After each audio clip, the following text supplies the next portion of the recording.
네, 이상석 박사님 안녕하세요. 네, 안녕하십니까.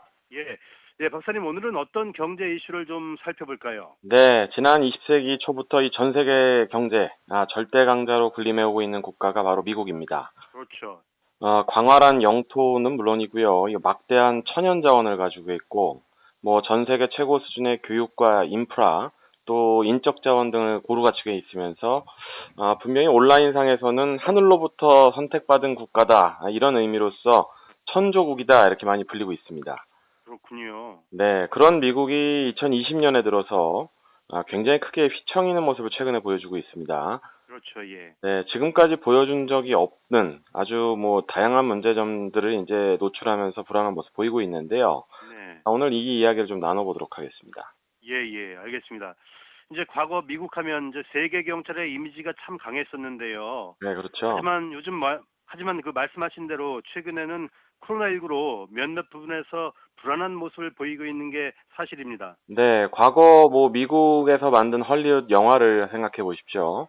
항상 이 미국이 전 세계를 구해내는 그런 내용의 스토리들이었었는데요. 그렇죠. 예. 네, 원래는 미국이 이제 그런 역할을 자처했었는데, 이번에 정말 안 좋은 일들은 한꺼번에 온다, 이런 말을 체감할 수 있을 정도로요.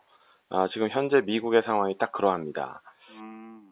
나라 안팎의 이슈로 나눌 수가 있을 텐데요. 네네. 일단 이 모든 혼란의 원흉이 된 사건은 바로 미국 내 코로나19의 대규모 확산이 아니었나 이렇게 보고 있습니다. 네네. 현지 시간으로 지난 6일이죠.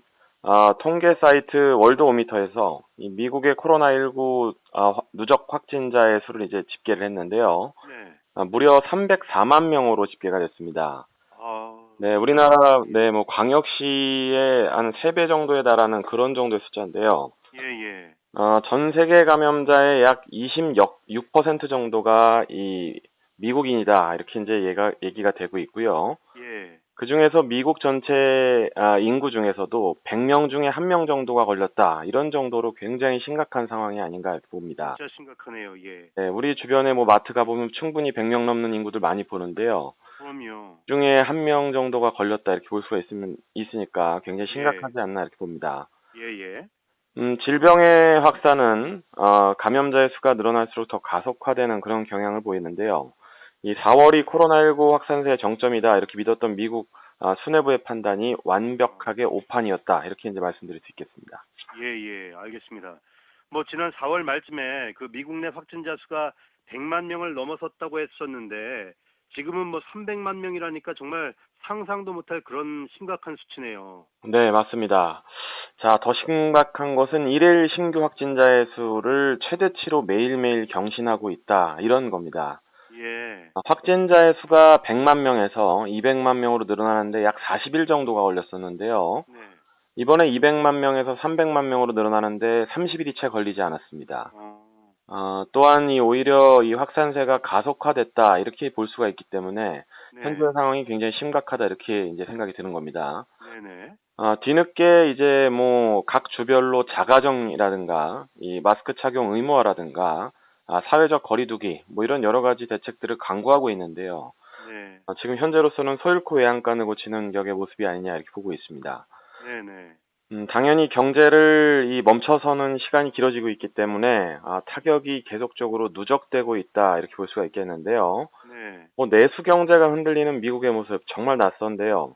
음. 이번 질병 확산의 책임은 결국은 누가 뭐래도 미국 행정부와 국민들의 행동 이들에게 있지 네. 않았나 이렇게 보기 때문에 지금이라도 좀 제대로 된 그런 대응이 좀 나와줘야 된다 이렇게 보고 있습니다. 예, 예. 뭐 사태가 이 지경인데 뭐 트럼프 대통령은 아직도 뭐 마스크를 잘 쓰지 않는다고 하더라고요, 보니까. 네, 맞습니다. 예, 예. 알겠습니다. 말씀대로 이제 이번 사태는 미국 정도의 국가라면 이렇게까지 문제를 키웠어야 했나라는 생각이 들 정도인데요. 네. 왜 이렇게 이 지경이 됐을까요? 네. 자, 이것 때문에 이제 말씀드리는 거에 대한 이유를 두 번째 문제다 이렇게 볼 수가 있는데요. 네네. 바로 결국은 불안한 정치 리더십 때문이 아니었나 이렇게 봅니다. 네네. 사실 미국의 민주주의는 굉장히 발달되어 있는 구조입니다. 미국의 상하원 시스템 많이 들어보셨을 텐데요. 네. 또한 이 공화당과 민주당의 양당적인 그런 체제는 뭐 민주주의의 표본이다 이렇게 봐도 무방한데요. 현재 미국의 정치적 리더십의 문제는 한마디로 이 도널드 트럼프 행정부의 처신이다. 이렇게 이제 콕 집어서 얘기를 할 수 있겠습니다. 네네. 아주 근본적인 문제라기보다는 현 정부의 그런 리더십 자체의 문제라고 이제 볼 수가 있다는 얘기인데요. 예. 트럼프 대통령이 신중치 못한 발언을 취임 후에 여러 차례 이제 구설수에 올랐는데요. 그랬죠. 예. 이 어려운 상황에서 무리하게 경제 활동을 재개를 이제 강행했다는 점, 또 인정차별 시위를 진정시키기보다는 자극함으로써 오히려 코로나19의 확산까지도 유도했다는 점, 네. 또 대통령이라는 준엄한 직위에 맞지 않는 그런 즉흥적이고 감정적인 표현을 보이고 있다는 점, 이런 점들이 정치적 리더십이 결여된 모습을 보여주고 있다. 이렇게 이제 얘기를 할 수 있다는 겁니다. 네네. 자, 얼마 전에는 이 트럼프 대통령의 조카가 직접 트럼프 대통령을 비판하는 자서전을 이제 공개하면서 예예. 미국 내에서도 이제 일어날 수 없는 정말 상상조차 과거에는 할 수 없었던 막장 드라마가 정말 여기저기서 좀 나오고 있지 않나 이렇게 보고 있습니다. 예, 예.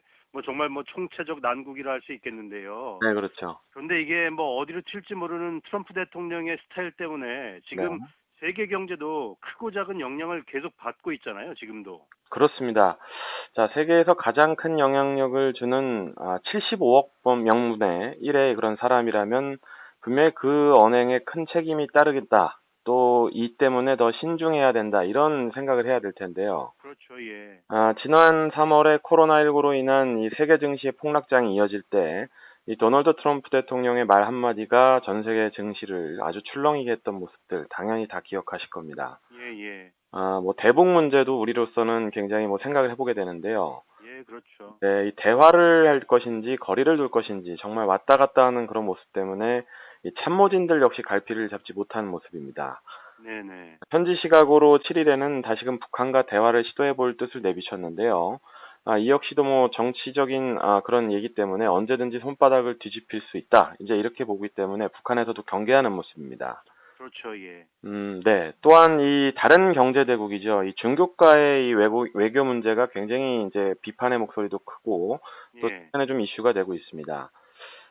과거에 미국의 영향력과 중국의 상황이었다면 과거 같은 경우는 지금처럼 다그쳐도 또 강제해도 충분히 이 방식이 먹혔을 수도 있겠는데 예. 자, 현재 중국은 세계 경제의 확실한 2등 그런 대국으로 이제 자리를 잡았기 때문에요.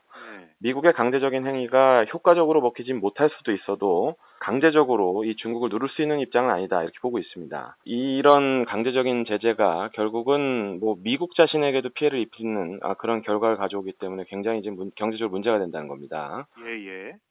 또한 이 중국 관계에 있어서 몇 가지 이슈가 또 있는데요. 일단 예. 코로나19에 대한 중국의 책임론에 대한 이슈가 최근에 좀 터져 나왔죠. 예. 네, 이 질병의 원천이 어느 국가에서 발전했냐, 이렇게 이제 예를 한다면, 우리가 알고 있는 패스트라든가 말라리아 같은 질병의 원천이 어디서 제공됐느냐, 이런 것들까지도 다 논란에 휩싸일 수 있기 때문에, 그렇죠. 이 코로나19에 대한 얘기들을 어느 국가에 대한 책임을 묻는다, 이런 것들은 굉장히 좀 비상식적이지 않냐, 이렇게 보고 있습니다. 예, 예. 알겠습니다. 그리고 이제 미국과 중국의 문제에 있어서 무역 분쟁 이슈도 지금 계속되고 있잖아요. 맞습니다. 자, 이 부분 가장 답답한 이 경제를 보는 사람들의 그런 어떤 생각이 아닐까 이렇게 보는데요. 네네. 자, 2년 전부터 시작됐던 무역 분쟁이 이제 점입가병 상태에 이르게 됐습니다. 사실 올해 굉장히 다 좋지 못했던 분위기이기 때문에 제가 올해 초 시작하면서 지금 다 같이 협력하고 도와주면 오히려 이런 무역 분쟁 좀 해결될 수 있다 이렇게 말씀을 드렸었는데요. 네네. 결국은 더 안 좋은 방법으로 얘기를 하게 되면서 이 미국의 제조 기업 대기업들이 본국으로 돌아와 버리는 리쇼어링 현상도 활발히 진행이 되고 있습니다. 예, 예. 미국과 중국의 한치의 양보 없는 기싸움이다 이렇게 볼 수가 있는데요. 어쨌든 이 네. 코로나19 책임론 또 홍콩 문제 끼어들기 여기에 이제 화가 나니까 중국이 홍콩 국가 이제 보안법을 강행했지 않습니까? 그렇죠. 근데 이제 또 미국을 자극하게 됐고 미국이 이제 아시아 금융의 중심이다 이렇게 평가받고 있는 홍콩에 달러 매입을 제한시키면서 아주 초강수로 지금 대응을 하고 있습니다. 네. 자, 홍콩의 경우에는 본토의 위안화가 아니라 달러의 가치에 연동해서 이제 홍콩 달러의 가치를 평가하는데요.